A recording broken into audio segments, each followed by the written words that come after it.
Tuhan, Kejadian 1 ayat yang ke-26, berfirmanlah Allah, baiklah kita menjadikan manusia menurut gambar dan rupa kita, supaya mereka berkuasa atas ikan di laut dan burung-burung di udara, dan atas ternak, dan atas seluruh bumi, dan segala binatang melata yang merayap di bumi.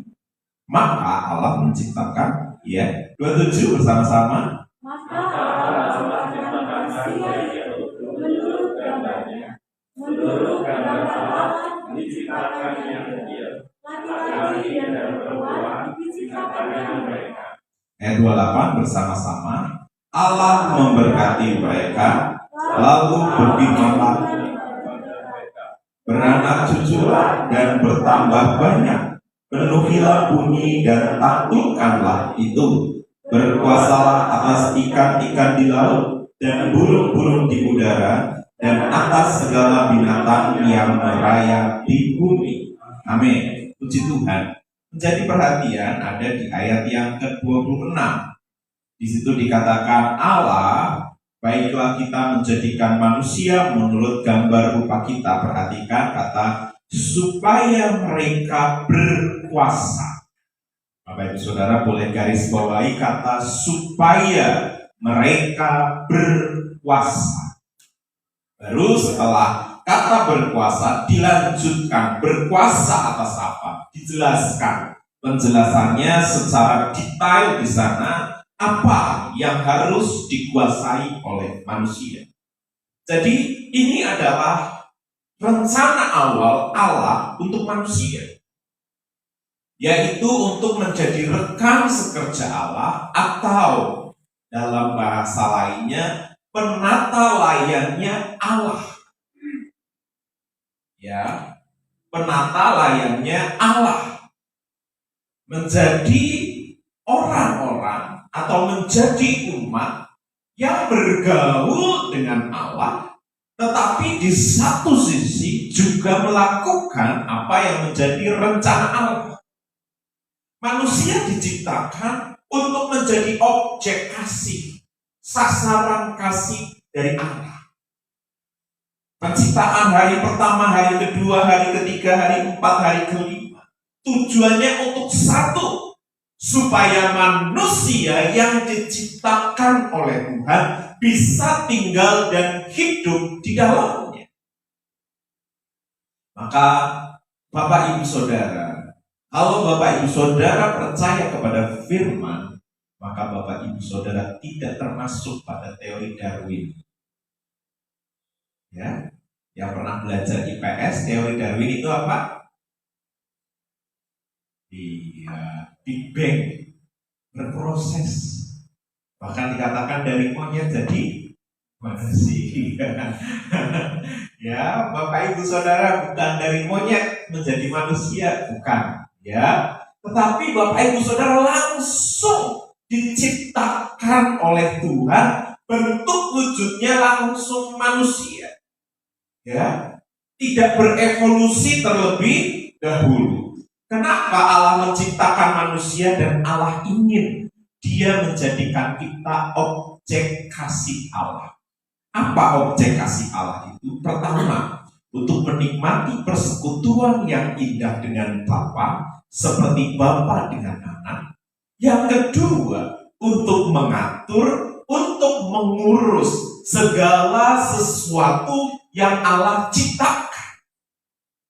Nah, maka ketika kita berbicara tentang penata layannya Allah, katakan dulu pada samping kanan kiri Bapak Ibu Saudara, kamu adalah penata layannya Tuhan. Kamu penata layannya Tuhan. Apa bedanya penata layan dan pembantu? Beda. Kalau pembantu itu biasanya hanya mengerjakan apa sih mesti list karo tuannya. Tetapi penata layan berperan aktif, berperan serta, mengerjakan, mengelola, mengatur apa yang Allah percayakan dalam hidup kita. Maka klik ke bawahnya. Apa itu pelayan penata layan Allah? Penata Allah berarti pengelola yang mengatur dan menyadari semua yang ada dan kita miliki semua adalah milik kepunyaan Allah.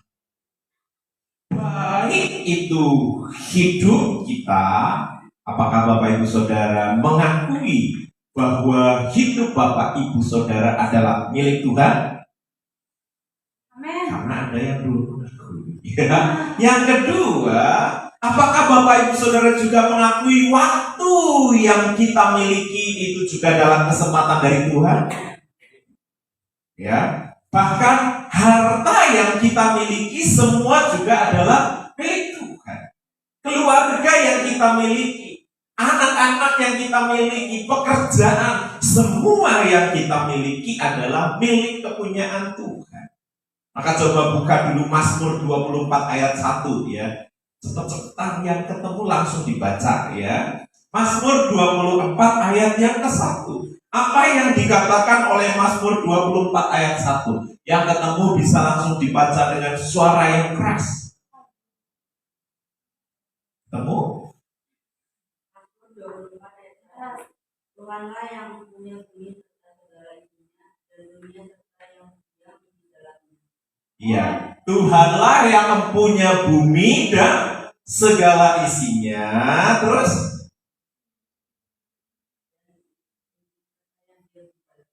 dan serta yang diam di dalamnya, termasuk hidup kita, termasuk semua yang ada di bumi ini, bahkan yang ada di bawah bumi ini, itu semua adalah milik daripada Tuhan.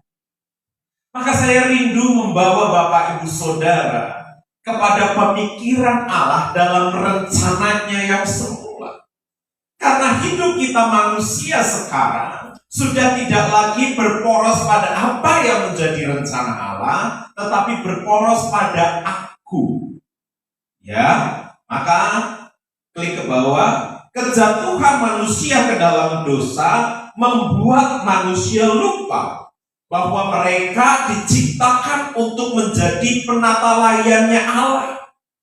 Terlihat bagaimana cara kita melihat hidup manusia sudah bergeser. Kita melihat fokus dari manusia yang akhirnya beralih bukan berpusat kepada Tuhan, namun berpusat kepada dunia. Standar hidup manusia sekarang rata-rata adalah apa yang dikatakan oleh dunia, apa yang dikatakan oleh lingkungan, apa yang dikatakan oleh orang-orang di sekitar kita, bukan apa yang dikatakan Tuhan. Tuhan berfirman, semua manusia diciptakan serupa dan segambar dengan Allah. Tapi tidak semua orang menyadari bahwa saya ini serupa, saya berharga di hadapan Allah. Banyak orang yang menyesali dengan keberadaannya, dengan kekurangannya, dengan keterbatasannya. Bahkan kadang ada orang tua yang memaksakan apa yang tidak ada dalam hidup anak. Ya, dan kebalikannya juga ada anak-anak yang tidak mau mengakui orang tua karena ketika melihat keadaan orang tuanya, aku malu punya orang tua yang seperti ini. Dan sebaliknya, inilah keadaan manusia yang tidak lagi berpusat kepada Tuhan, tetapi pusatnya kepada dunia. Semua serba dipaksakan.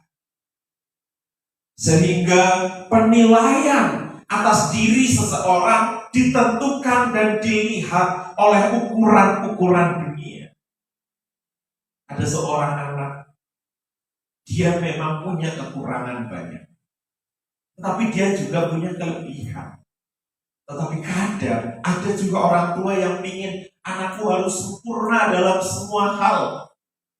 Kalau misal contoh di sekolah, anakku harus 100 matematikanya, harus 100 sejarahnya, harus secara 100 fisikanya, harus 100 semuanya, harus full, sempurna. Tetapi seorang anak punya kelebihannya masing-masing. Dan Tuhan mendesain, membuat orang punya kelebihannya dan kekurangannya masing-masing. Nah, maka ketika kita berpusat kepada dunia, akhirnya kita tidak menyadari bahwa ada kelebihan di dalam hidup setiap kita.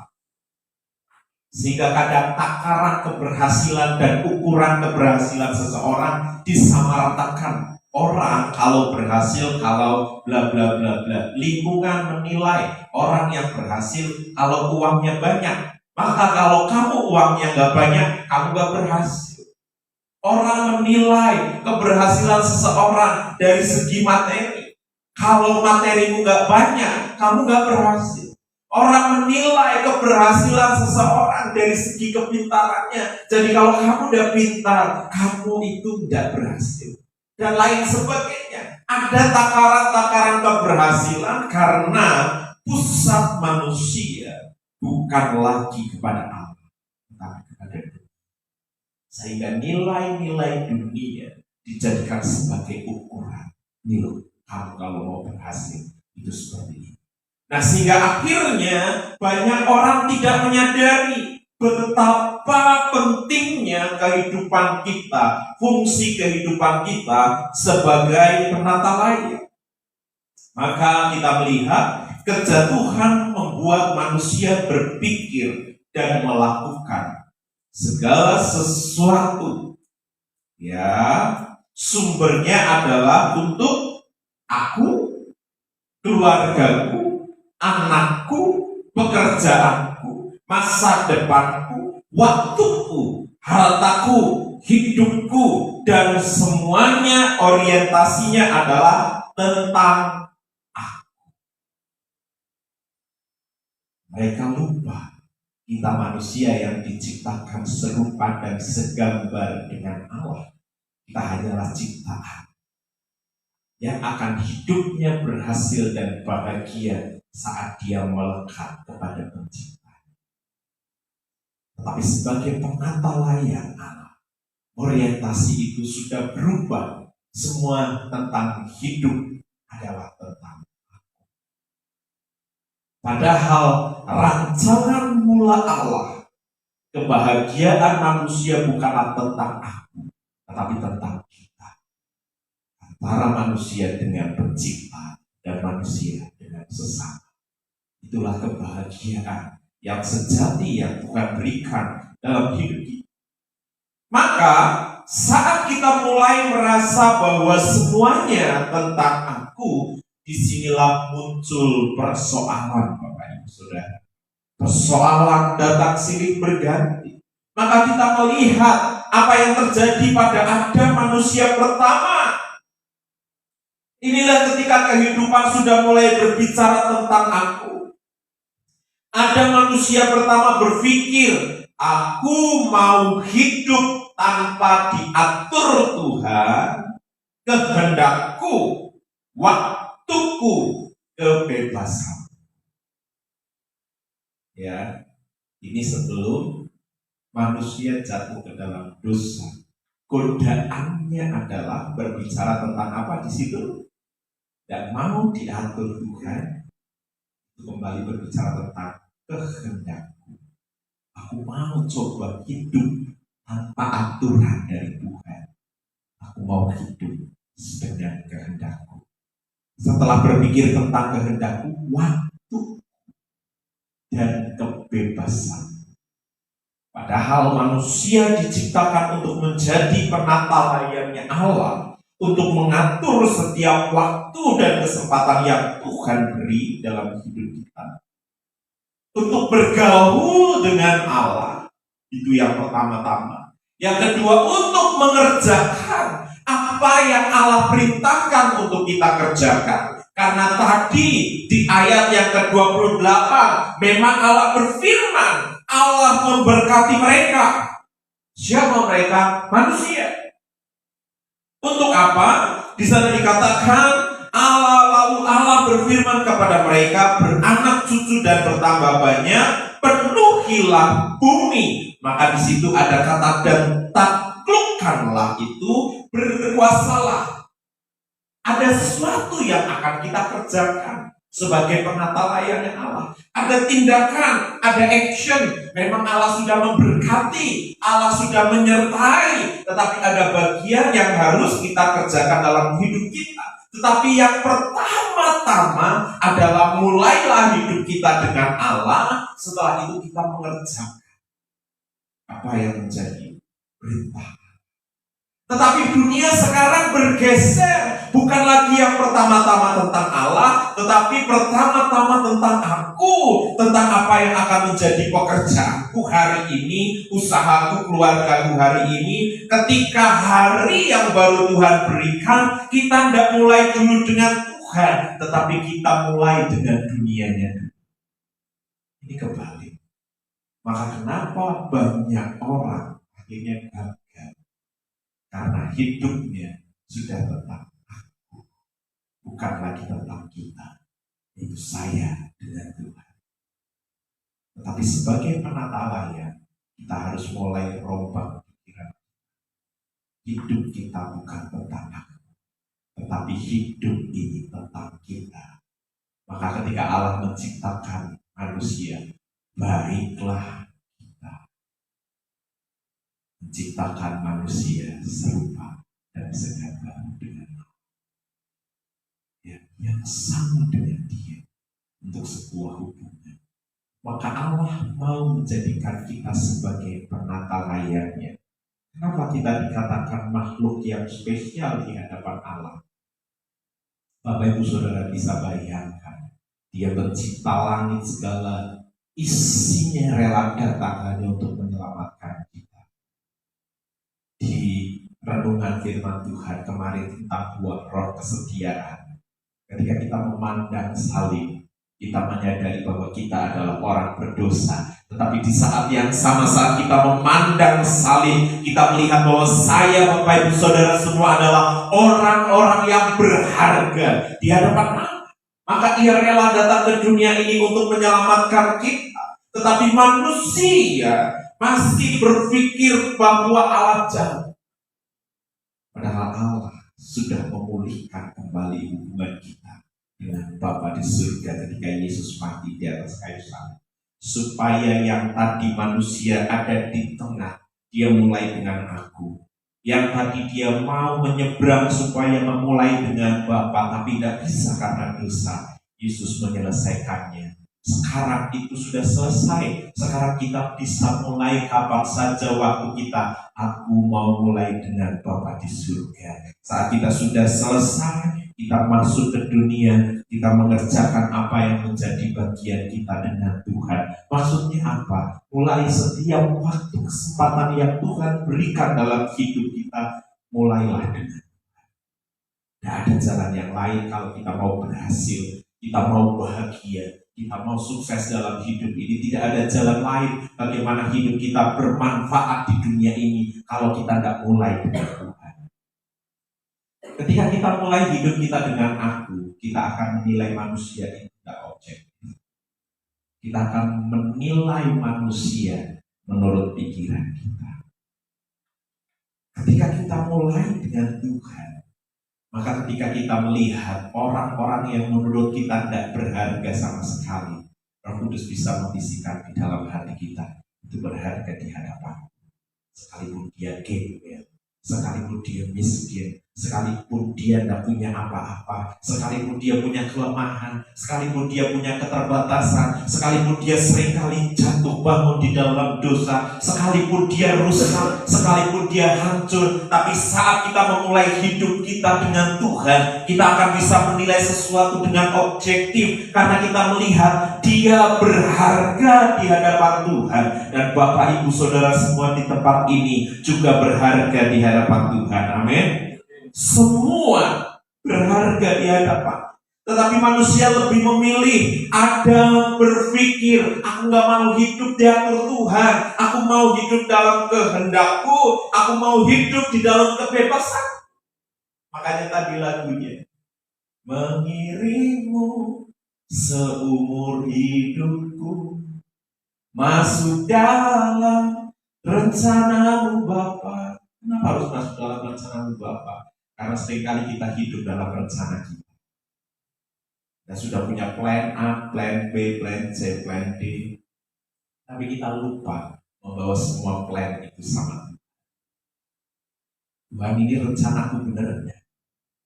Tuhan, aku nanti mau jadi ini benar enggak? Aku mau seperti ini benar enggak? Kita lupa bawa sama Tuhan. Itulah kehidupan manusia. Maka lagunya tadi, mengiring pikiranku, kehendakku, ku serahkan padamu. Ya, pikiran, kehendak, kemauan kita taklukkan. Bukan kita tidak boleh punya pikiran, kehendak.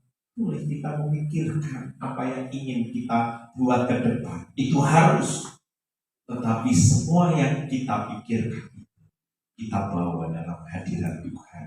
Kita mulainya dengan Tuhan. Itulah pikiran seorang penata layang Tuhan. Itu kejatuhan pertama Adam. Maka terus beranjak muncul kepada Kain.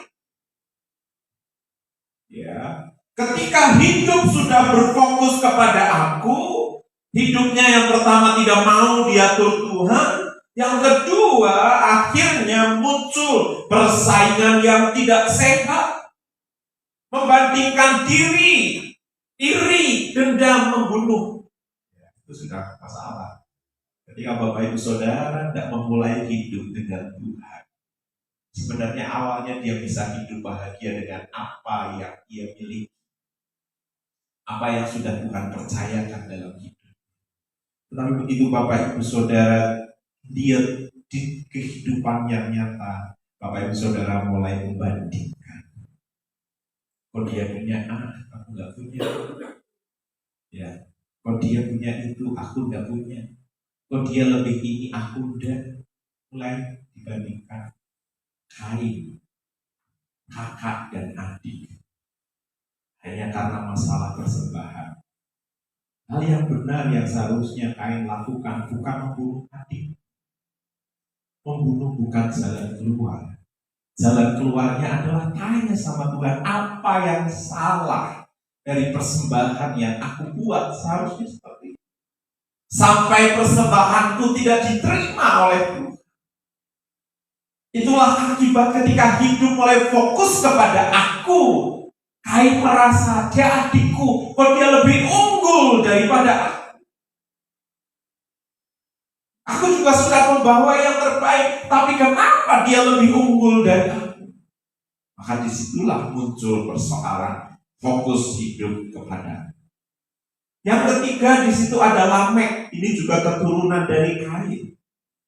Kepuasan yang salah, kepuasan yang berpusatkan kepada diri sendiri dan akhirnya membuat perilaku yang menyimpang.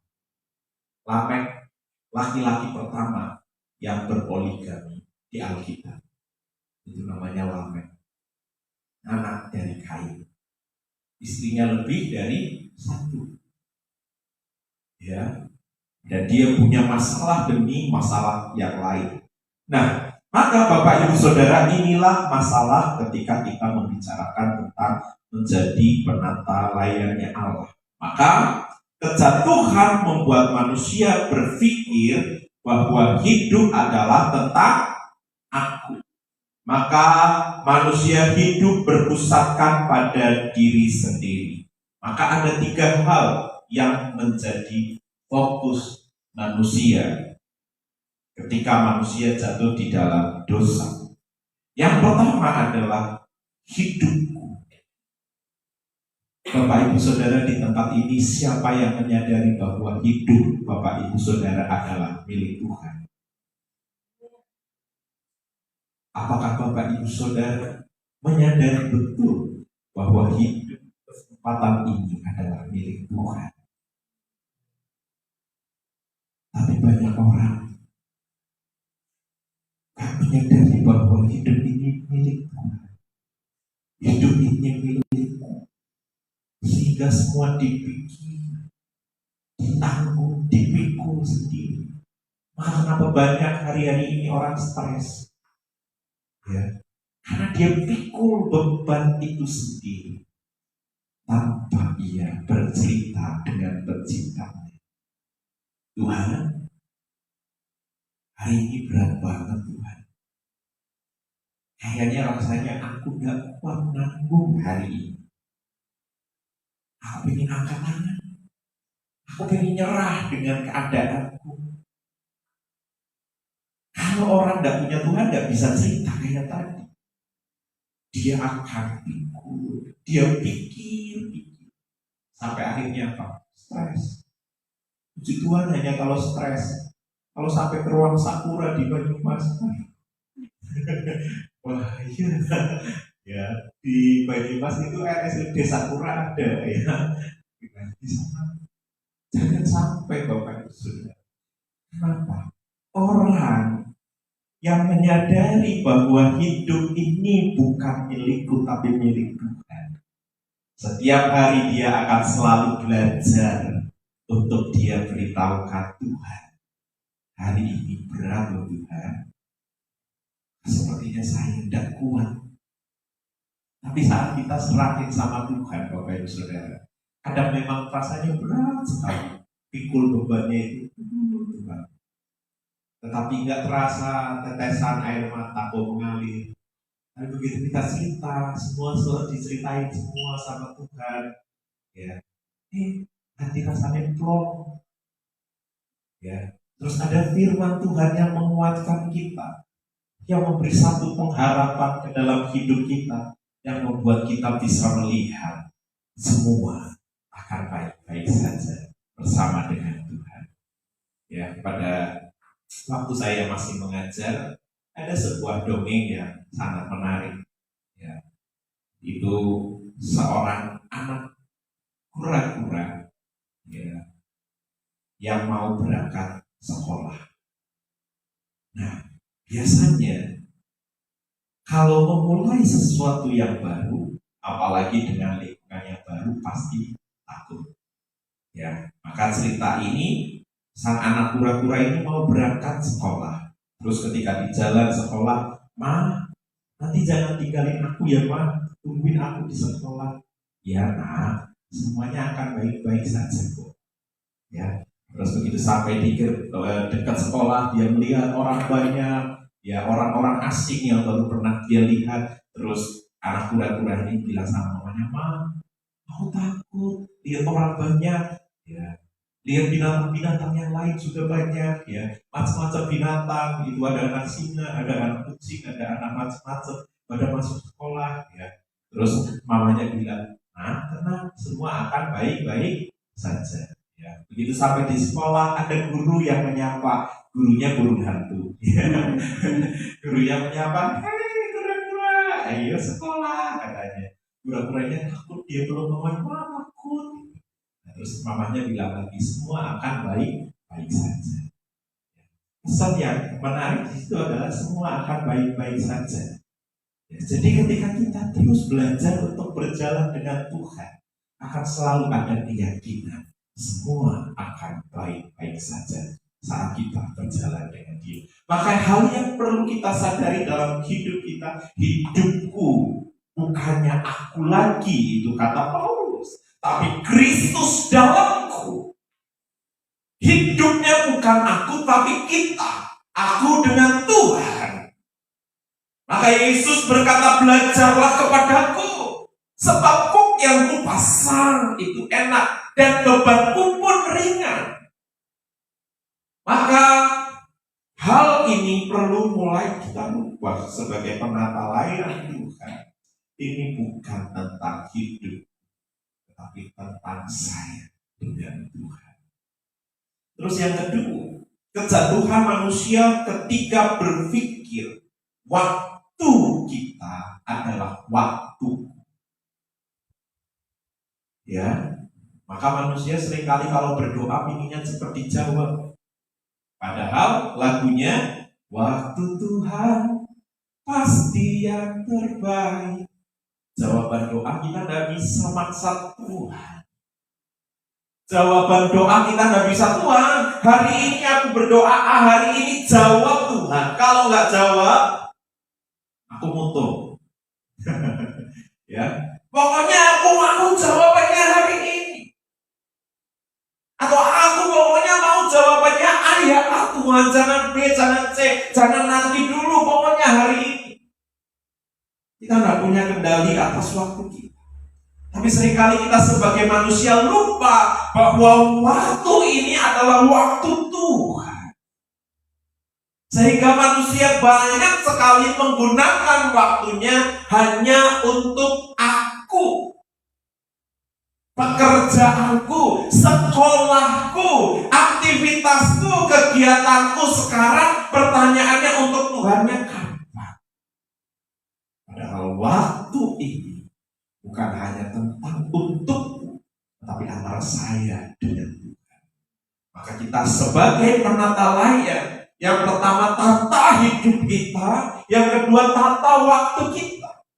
Maka ketika murid-murid Yesus jatuh ke dalam dosa hanya gara-gara satu hal, tidak sanggupkah kamu berjaga-jaga dengan aku 1 jam saja? Bapak Yesus mencatat bahwa hari-hari ini adalah hari-hari yang jahat, pergunakanlah waktu yang ada. Sedangkan pemazmur berkata, ajar kami Tuhan menghitung hari-hari, agar aku beroleh hati bijaksana. Hari apa yang kita hitung? Hari kegagalan kita, hari kejatuhan kita, hari keberhasilan kita, atau hari di mana kita jalani setiap waktu itu bersama dengan Tuhan. Mazmur mengajar supaya kita menghitung waktu yang kita buat saat kita menjalaninya dengan Tuhan. Saat kita menjalani waktu kita dengan Tuhan, selalu ada makna di dalamnya. Katakan amin. Bapak Ibu Saudaraku yang dikasihi Tuhan, itu hidupku, waktuku, dan yang ketiga harta. Ya, semua tentang aku. Bagaimana dengan kita mengelola semua hal ini di hadapan Tuhan, bahwa hidup kita, waktu kita, harta kita adalah milik kepunyaan Tuhan. Sudahkah kita kelola, sudahkah kita atur dengan baik di dalam kita menjalani hidup ini? Maka sebagai penata layang Tuhan, poin yang pertama boleh diklik. Poin yang pertama adalah hidup bagi Tuhan. Ya, poin yang pertama adalah sebagai penata layang, hidup kita adalah hidup bagi Tuhan. Maka di ayat yang ke-26 dikatakan, berfirmanlah Allah, baiklah kita menjadikan manusia menurut gambar dan rupa kita. Ya, ketika membahas tentang gambar dan rupa kita, karakter Allah ada dalam hidup kita. Apa sih karakter Allah? 9 buah roh itulah karakter Allah. Maka kita sudah belajar, ada berapa berarti sudah 7, masih kurang 2 lagi. Ya, kelemah lembutan dan penguasaan diri. Maka 9 karakter Allah, itulah gambar dan rupa Allah dalam hidup kita. Cerminan Allah ada di dalam hidup kita. Dia menciptakan kita menurut gambarnya, supaya berkuasa atas semuanya itu. Bapak Ibu Saudara yang dikasihi Tuhan, Bapak Ibu Saudara pernah membaca kitab Kejadian pasal 1, pasal 2, pasal 3 sampai selesai? Sebelum manusia jatuh dalam dosa, menurut Bapak Ibu Saudara, manusia bekerja atau tidak? Sebelum manusia jatuh dalam dosa, manusia bekerja apa enggak? Ayo, ya ada yang tidak, ada yang tidak juga. Semua tidak? Ya, puji Tuhan ya, semuanya tidak. Nah, sebenarnya ketika sebelum manusia jatuh dalam dosa, manusia bekerja. Tetapi konsepnya beda. Sebelum manusia jatuh dalam dosa, ia bekerja. Tetapi bekerjanya bukan untuk makan. Ya, karena kenapa? Urusan makan minum sudah tersedia. Mereka bekerja untuk memuliakan Tuhan, menyenangkan Tuhan.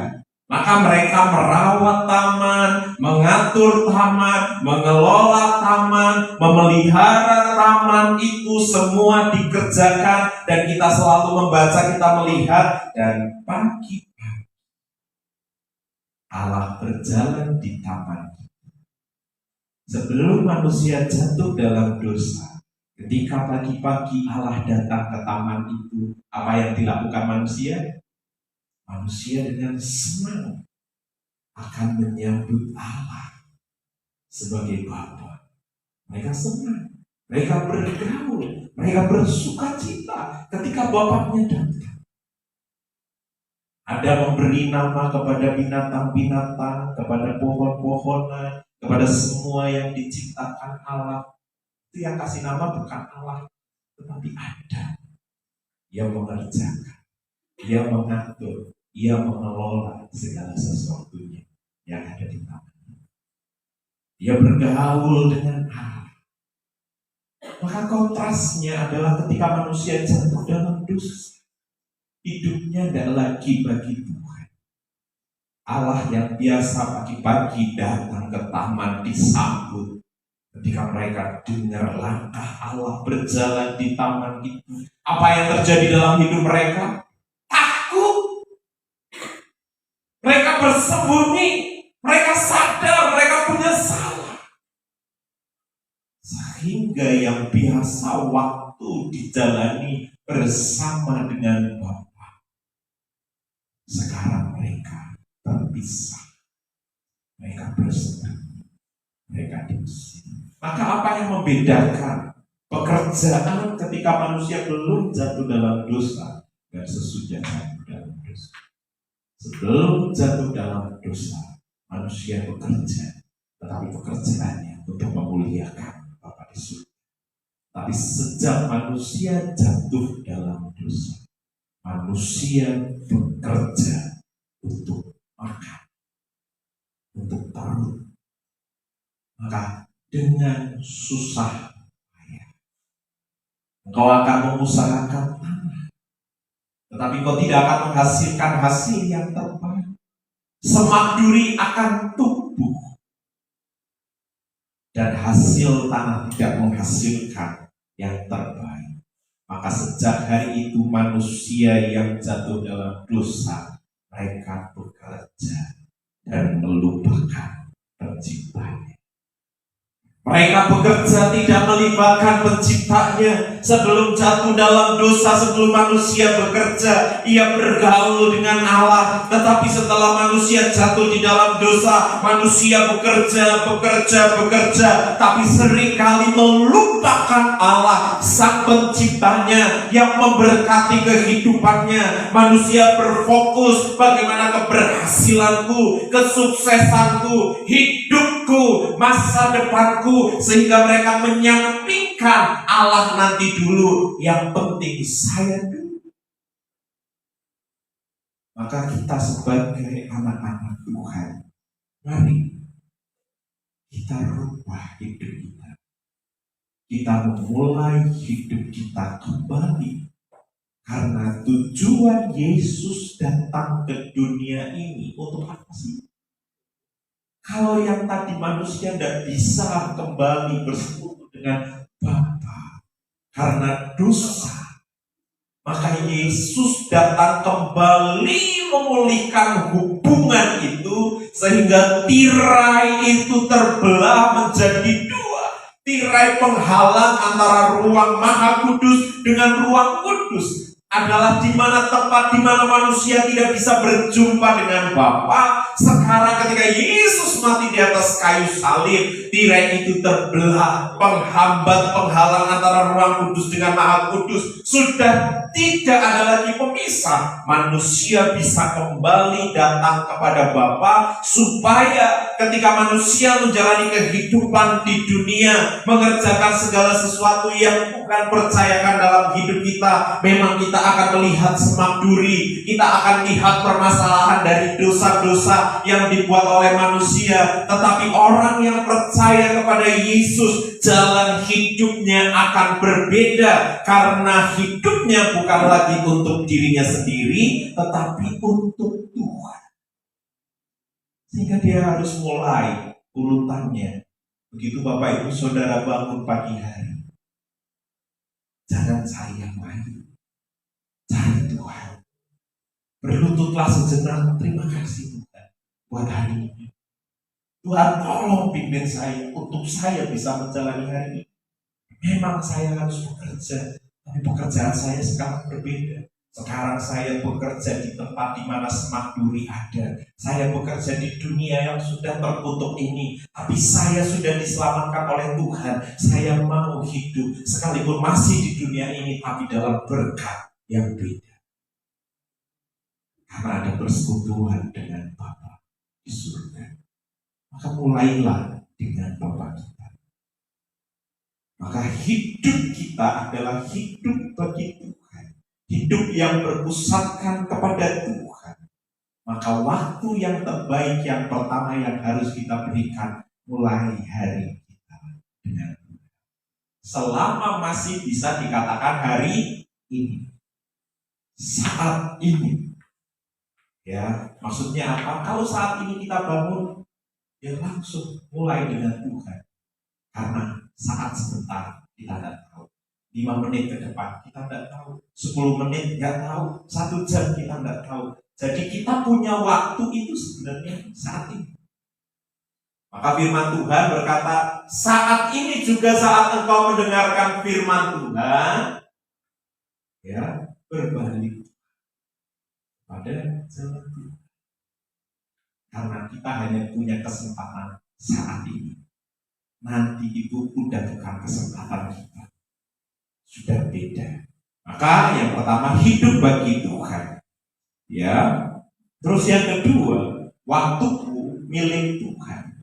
Apakah Anda menyadari hidup kita adalah kesempatan? Adalah punya. Hidup ini adalah kesempatan. Hidup ini untuk melayani Tuhan.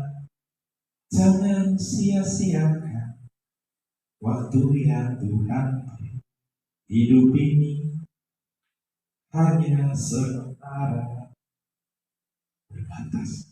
Kesempatan yang Tuhan beri gak selalu ada. Ada seorang anak Tuhan, ketika dia dipanggil untuk melayani Tuhan, dia berkata, nanti dulu Tuhan,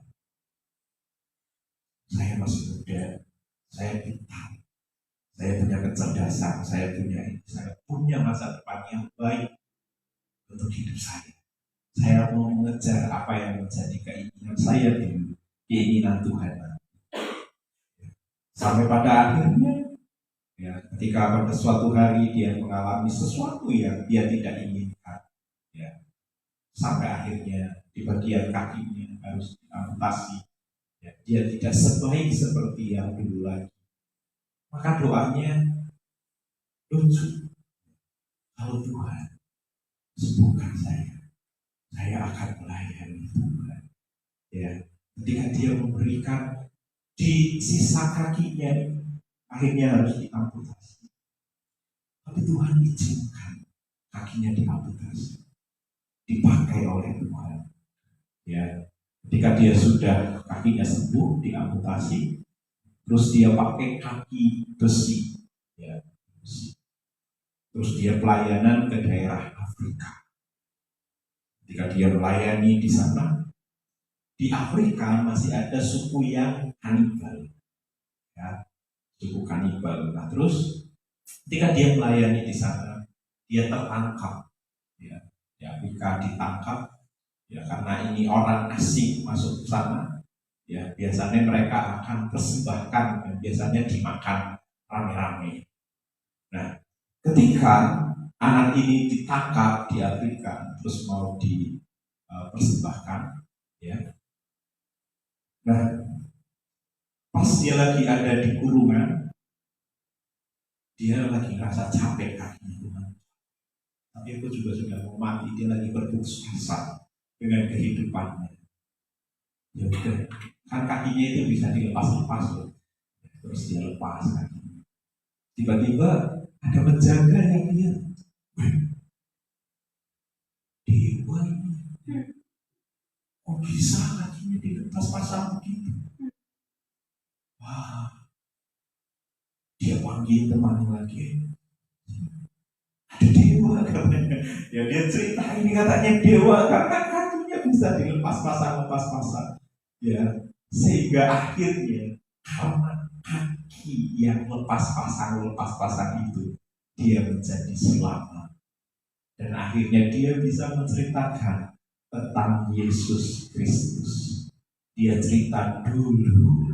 Ya karena orang pedalaman kan belum mengerti dengan hal seperti itu. Dulu ketika saya mau melayani saya begini. Dia ceritakan sampai akhirnya begini. Tuhan Yesus yang tolong saya. Ya, sehingga akhirnya dia memberi saya kaki ini. Nah, sehingga akhirnya orang-orang yang ada di Afrika sana bertobat, ya, menjadi percaya kepada Tuhan Yesus. Awalnya buat laki-laki itu, anak muda itu sebuah musibah. Karena dia berpikir saya sudah tidak bisa buat apa-apa lagi. Tetapi ternyata sekarang dia melihat dengan cara itu dia menjadi berkat. Mungkin kalau kakinya tadi nggak sempat diamputasi, dia akan menjadi korban di sana. Karena tidak ada yang dilakukan, hanya meratapi nasib menunggu waktu. Waktuku sebentar lagi dipersembahkan. Tetapi puji Tuhan, karena perkara itu dia bisa lepas pasang kakinya. Orang melihat dan berkata ini dewa. Nah, Bapak Ibu Saudaraku yang dikasihi Tuhan, ada banyak hal yang kita tidak ngerti di dalam kehidupan kita. Maka setiap waktu yang Tuhan beri dalam hidup kita ini adalah kesempatan. Hari ini adalah kesempatan ini. Tuhan mau supaya kita menggunakan waktu ini dengan baik. Kita bisa belajar teladan Yesus dalam ia menggunakan waktu-waktunya. Kalau hari-hari ini kita melihat waktu itu jalannya cepat sekali Bapak Ibu Saudara. Seminggu itu rasanya seperti hanya beberapa hari saja. Sehari itu rasanya cepat sekali. Baru hari ini bangun muat, tiba-tiba sudah malam lagi. Sudah pagi lagi. Sudah malam lagi. Waktu berputar sedemikian cepat. Maka pergunakanlah waktu yang ada. Maka sikap sebagai seorang penata layan yang pertama adalah hidup kita bagi Tuhan. Yang kedua, waktu kita milik Tuhan. Maka sikap kita adalah taat, setia, dan teruslah bekerja keras dengan melibatkan Tuhan dalam hidup kita. Maka ada berkat yang disediakan oleh Tuhan bagi para penata layan yang menggunakan hidup dan waktunya dengan baik. Berkat yang pertama adalah dia berdiam dalam hadirat Tuhan. Mazmur 24, ya boleh dibukakan yang bisa baca cepat sekali. Mazmur 24 ayat 3-6. Mazmur 24 ayat 3-6, berkat penata layan.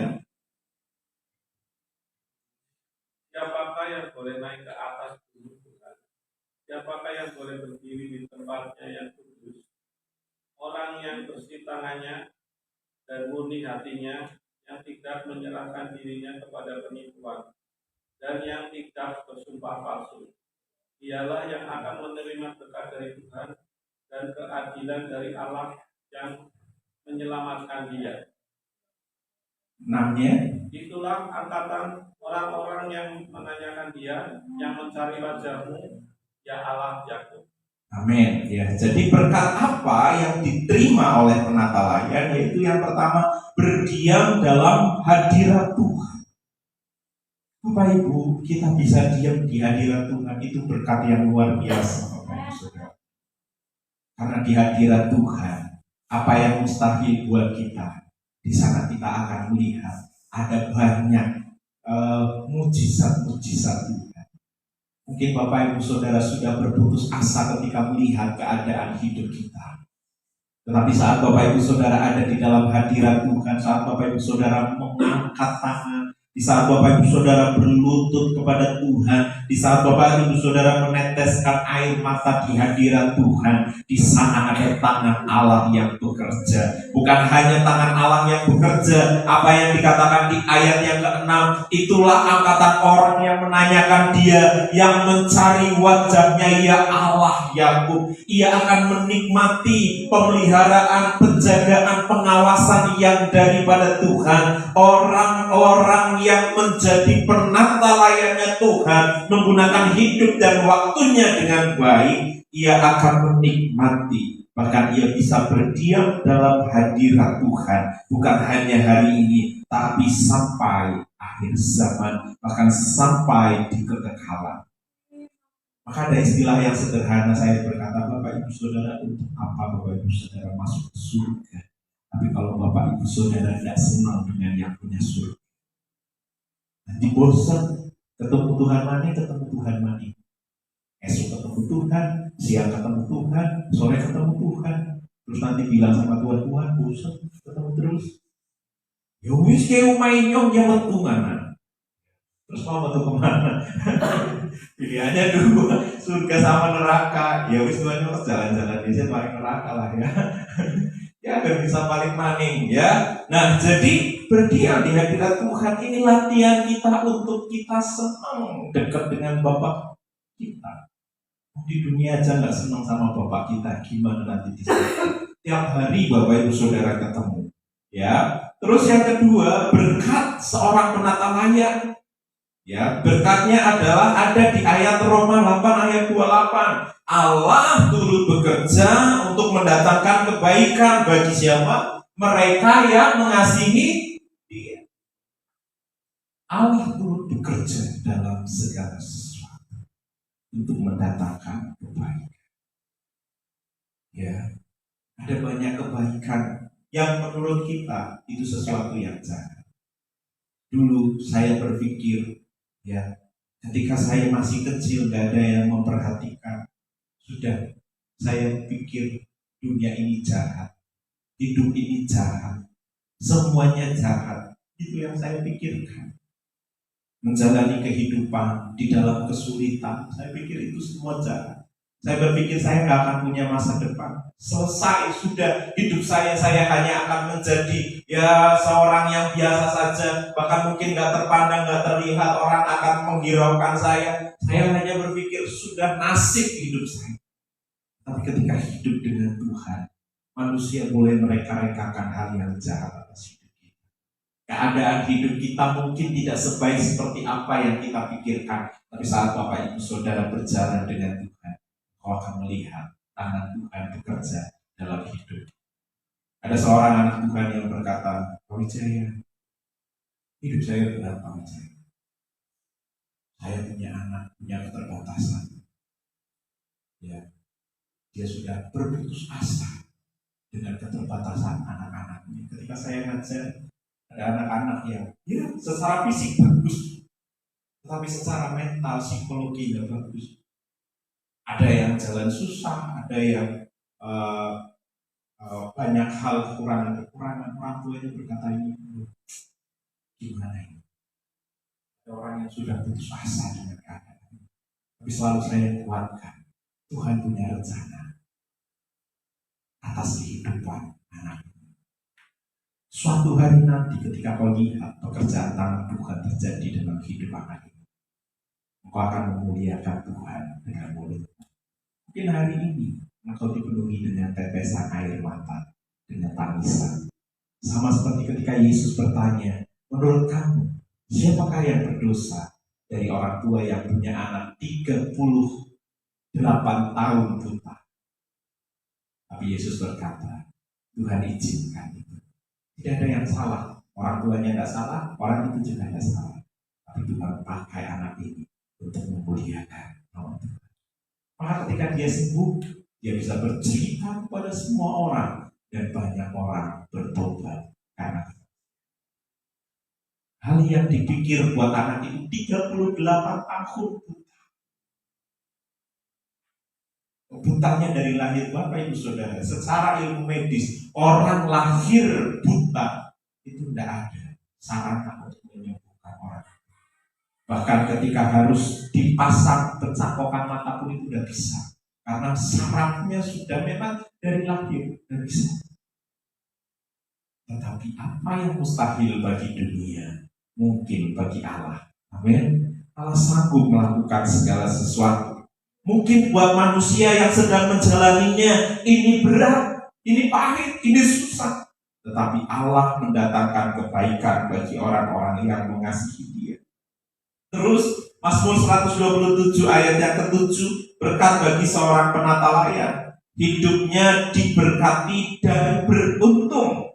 Ya, Mazmur 127 yang ketemu boleh langsung dibaca. Mazmur 127 ayat 2. Ya, hari ini saya baca banyak ayat. Ayat 2 boleh dibaca. Sia-sialah kamu bangun pagi-pagi dan sampai malam dan makan roti yang diperoleh dengan saya. Dan ia memberikannya kepada yang dicintainya pada waktu tidur. Nah, banyak tidur Bapak Ibu ya. Karena ini berkat untuk orang yang lagi banyak tidur ya. Di situ dikatakan bahwa sia-sialah kamu bangun pagi. Ini untuk siapa? Orang yang bangunnya pagi tapi tidak mulai waktunya dengan Tuhan. Maka dikatakan sia-sia. Maka kalau bangun pagi mulai dulu dengan Tuhan. Kalau kita nggak bangun pagi mulai dengan Tuhan, di sini dikatakan sia-sialah kamu bangun pagi, duduk sampai jauh malam. Ya, terus dilanjutkan dan makan roti yang diperoleh dengan susah payah. Bukan hanya duduk, tetapi melakukan susah payah pekerjaannya. Kenapa? Karena Tuhan memberkati orang yang dikasihinya pada waktu dia tidur. Ini maksudnya apa? Bukan berarti tidur terus. Ya jangan. Ya nanti ya kalau tidur terus ya nggak dapat apa-apa. Tetapi kan tadi ada yang akan dilakukan. Maksudnya adalah mulailah semuanya dengan Tuhan. Maka hidup orang yang menata layang hidupnya dengan baik, ya hidupnya akan diberkati. Bukan hanya diberkati, tetapi beruntung. Terus yang terakhir, ya, berkat yang diterima sebagai seorang penata layang itu ada di Matius 25 ayat yang ke-23. Ya, yang terakhir boleh cepat dibaca. Ya, Matius 25 ayat 23. Ketemu? Suaranya yang keras. Matius 25 ayat 23. Maka kata tuannya itu kepadanya, baik sekali perbuatanmu itu, baik hambaku yang baik dan setia, engkau telah setia memikul tanggung jawab dalam perkara yang kecil, aku akan memberikan kepadamu tanggung jawab dalam perkara yang besar. Masuklah dan turutlah dalam kebahagiaan Tuhanmu. Amin. Ya, jadi berkat seorang penata layang, ia akan turut dalam kebahagiaan Tuhan. Ketika ia setia dalam perkara kecil, menata hidupnya, mengelola waktunya, memulai dengan segala sesuatu dengan Tuhan. Di situ dikatakan, ia akan dipercaya perkara-perkara yang besar yang daripada Tuhan. Coba sekali lagi perhatikan ayat 23. Maka kata tuannya itu kepadanya, baik sekali perbuatanku, hai hambaku yang baik dan setia. Engkau telah memikul tanggung jawab dalam perkara kecil. Aku akan memberikan kepadamu tanggung jawab dalam perkara yang besar. Masuklah dan turutlah dalam kebahagiaan Tuhan. Bapak Ibu Saudara, ketika kita menyadari bahwa kita hidup di dunia ini hanya sebagai seorang penata layang yang daripada Tuhan. Kita menata setiap kehidupan kita. Kita menata seluruh waktu kita dengan Tuhan. Maka kita akan terus hidup melihat rencana Tuhan dalam